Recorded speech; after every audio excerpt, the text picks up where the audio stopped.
Pikiran kita dipengaruhi bahkan oleh kontemplasi.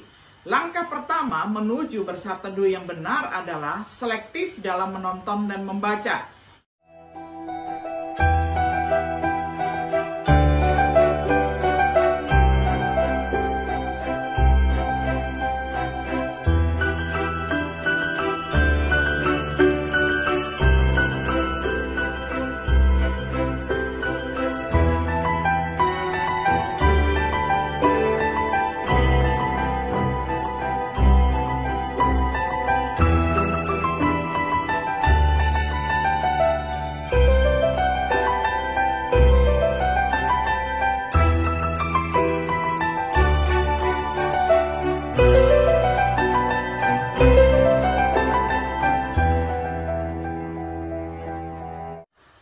Shalom sahabat Biblika yang dikasihi oleh Tuhan. Sungguh senang hari ini kita dapat berjumpa kembali di dalam acara Refleksi Sahabat Biblika. Pada hari ini kita tiba pada episode yang ke-18 di dalam serial pembahasan kitab Filipi dengan tema Saat Teduh. Saya akan bacakan firman Tuhan untuk kita semuanya di dalam Filipi 4 ayat yang ke-8. Akhirnya saudara-saudari, arahkanlah pikiranmu kepada ajaran-ajaran yang benar dan apapun yang mulia, yaitu semua yang baik, yang memimpin kepada hidup yang benar dan terhormat, serta hal-hal yang murni, indah, dan terpuji. Sampai sedemikian jauh pembacaan firman Tuhan dari Filipi 4 ayat 8 dalam terjemahan sederhana Indonesia. Sahabat Biblika yang dikasihi oleh Tuhan, teks kita untuk pelajaran refleksi hari ini adalah memerintahkan orang Kristen agar mereka terlibat dalam bentuk saat teduh. Jadi akhirnya saudara-saudara, semua yang benar, semua yang mulia, semua yang adil, semua yang suci, semua yang manis, semua yang sedap didengar, semua yang disebut kebajikan dan patut dipuji, merenungkan semua hal ini. Filipi 4 ayat yang ke-8 di dalam terjemahan baru Lembaga Alkitab Indonesia. Praktek saat teduh oleh orang Kristen adalah suatu kegiatan yang sering kita dengar. Mungkin juga sebagian orang Kristen sama sekali tidak sadar bahwa mereka diperintahkan untuk bersaat teduh. Mungkin beberapa orang percaya bahwa saat teduh hanya dimiliki oleh agama-agama timur. Namun Paulus dengan jelas mengajarkan kita untuk merenungkan hal-hal ini. Dan saat teduh tentu saja merupakan subjek Alkitab. Contoh misalnya Ishak bersaat teduh di lapangan saat senja hari. Dapat dibaca di dalam Kejadian 24 ayat 63. Yosua ditugaskan oleh Tuhan untuk menengahi siang dan malam. Yosua 1 ayat 8. Dan orang yang diberkati di dalam Mazmur 1 adalah orang yang bersaat teduh, yakni Mazmur 1 ayat 1 dan yang kedua. Untuk merenungkan hal-hal yang baik, memikirkan hal-hal yang sedap didengar sebagaimana yang sudah kita baca di dalam Filipi tadi. Daud menjadi lebih bijaksana daripada gurunya melalui bersaat teduh. Paulus memerintahkan Timotius untuk merenungkan hal-hal ini, yakni 1 Timotius 4 ayat 15 itu juga termasuk bersaat teduh. Tetapi beberapa pertanyaan mungkin muncul di benak. Apa artinya saat teduh bagi orang Kristen? Mengapa kita harus khawatir tentang meluangkan waktu untuk bersaat teduh? Bagaimana seharusnya kita bersaat teduh? Pelajaran refleksi ini akan mencoba memberikan jawaban atas pertanyaan-pertanyaan ini. Pertama, apa itu saat teduh di dalam Alkitab?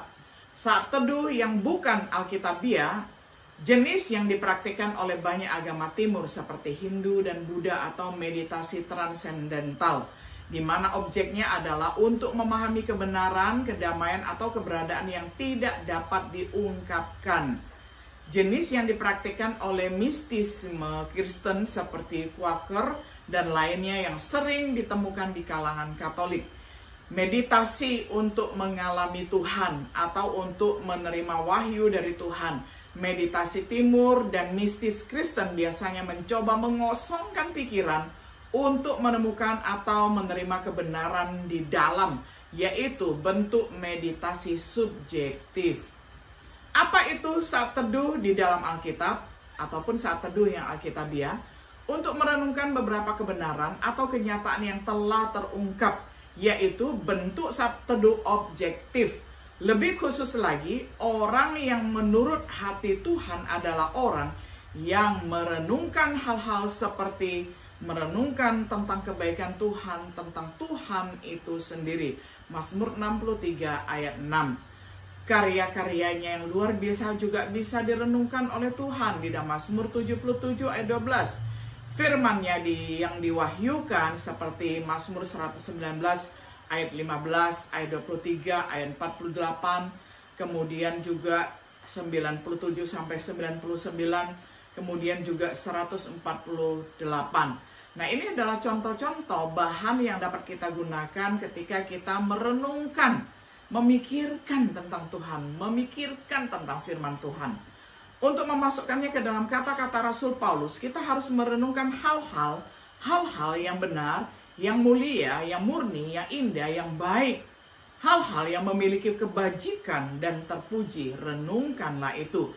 Tujuan bersaat teduh seperti itu adalah untuk memelihara manusia dengan pemahamannya tentang Tuhan dan kehendaknya yang terungkap, bukan untuk mencari kebenaran yang sebelumnya tidak pernah diungkapkan, untuk memberi manusia sukacita dan kekuatan rohani melalui makanan seperti itu. Mazmur 1 ayat 1 sampai 3. Jadi ada perbedaan yang sangat nyata antara bersaat teduh Alkitabiah dan yang biasa dilakukan oleh banyak agama.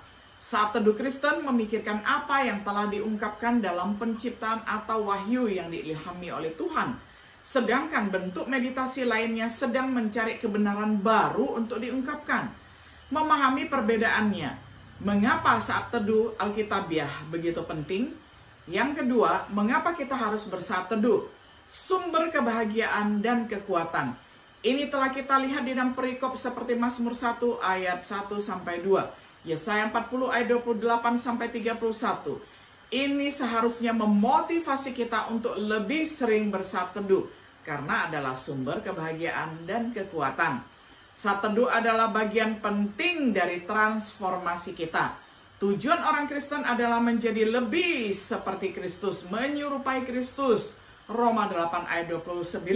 Ini membutuhkan transformasi, Roma 12 ayat 1 sampai 2. Tetapi perhatikan bahwa ini hanya mungkin dialami melalui pembaruan pikiran ataupun metanoia, seperti yang diungkapkan di dalam Roma 12 ayat 2. Pembaruan ini hanya dimungkinkan jika kita menetapkan pikiran pada hal-hal yang benar, bukan pada hal-hal di bumi, Kolose 3 ayat 1 sampai 2. Hanya dengan demikian, ketika pikiran kita terpusat pada hal-hal di atas, kita akan berhasil menyelesaikan transformasi yang mencakup meninggalkan manusia lama dan mengenakan manusia baru. Kolose 3 ayat 1 sampai 2, kemudian pasal 3 ayat 5 sampai 14.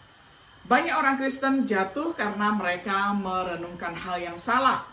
Mereka memikirkan hal-hal jasmania yang mengarah pada kematian dan permusuhan dengan Allah. Roma 8 ayat 5 sampai 8. Namun bahkan orang-orang di dunia pun mengerti bahwa kita tidak bisa menjadi orang yang rohani jika kita berdiam pada hal-hal duniawi. Studi terbaru yang dilakukan oleh tim peneliti Universitas Stanford telah mengungkapkan bahwa apa yang kita tonton memang memiliki efek pada imajinasi kita, pola belajar kita, dan perilaku kita. Pertama, kita diperhadapkan pada perilaku dan karakter baru. Selanjutnya kita belajar atau memperoleh perilaku baru ini.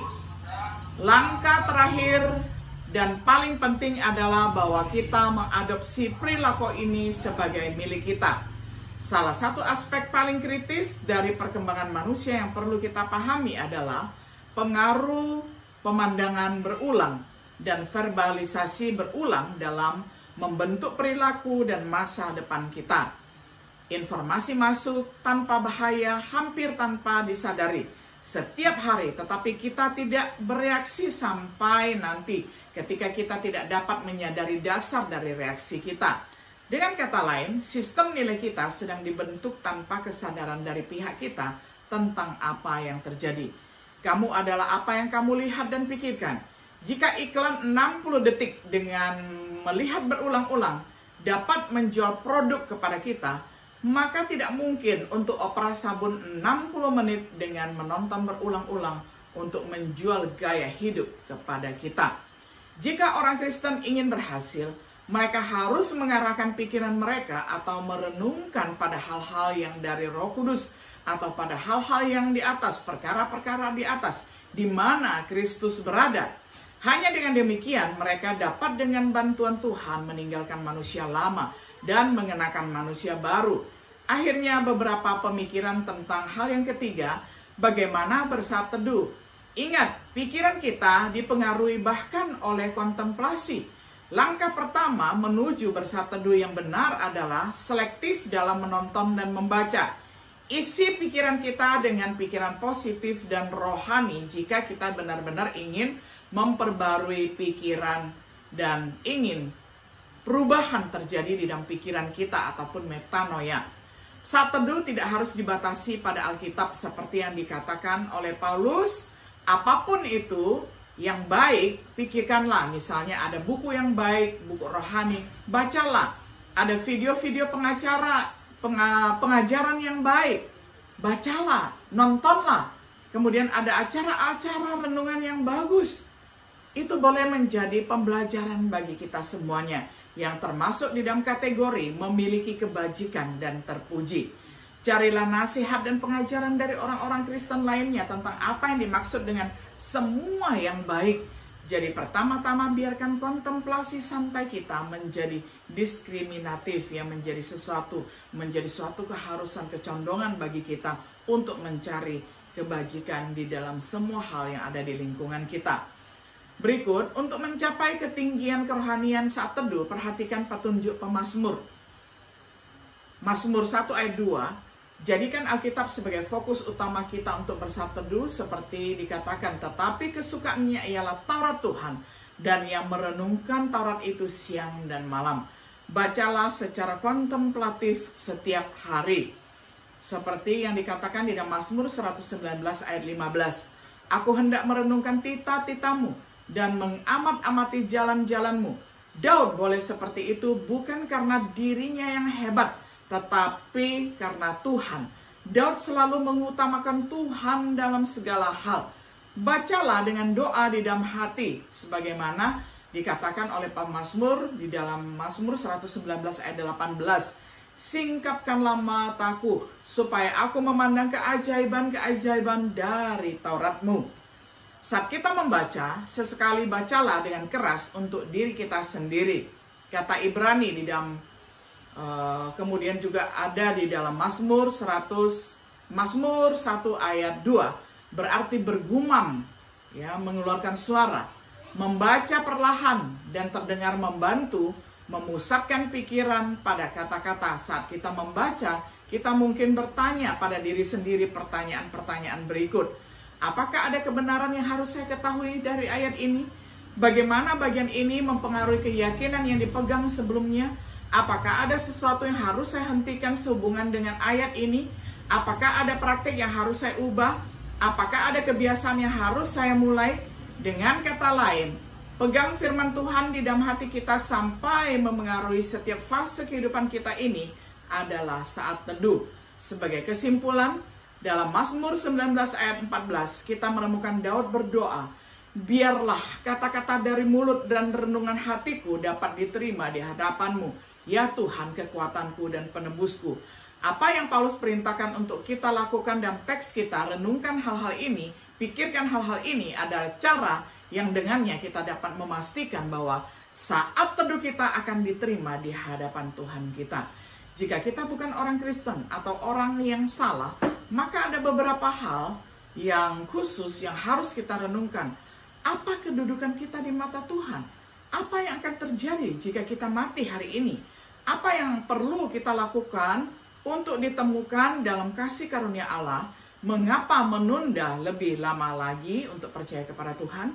Sahabat Biblika yang dikasihi oleh Tuhan, biarlah saat teduh boleh menjadi lifestyle, boleh menjadi gaya hidup kita sebagai orang Kristen yang mengasihi Tuhan. Karena dengan merenungkan firman Tuhan siang dan malam, itu akan mempengaruhi sifat, mempengaruhi kerohanian, bahkan mengubah karakter kita menjadi serupa dengan Kristus. Kiranya setiap hari kita mengupayakan saat teduh, baik itu siang, baik itu pagi, atau waktu malam kita pergunakan untuk bersekutu secara pribadi dengan Tuhan. Tuhan Yesus menyertai dan memberkati kita selalu. Shalom.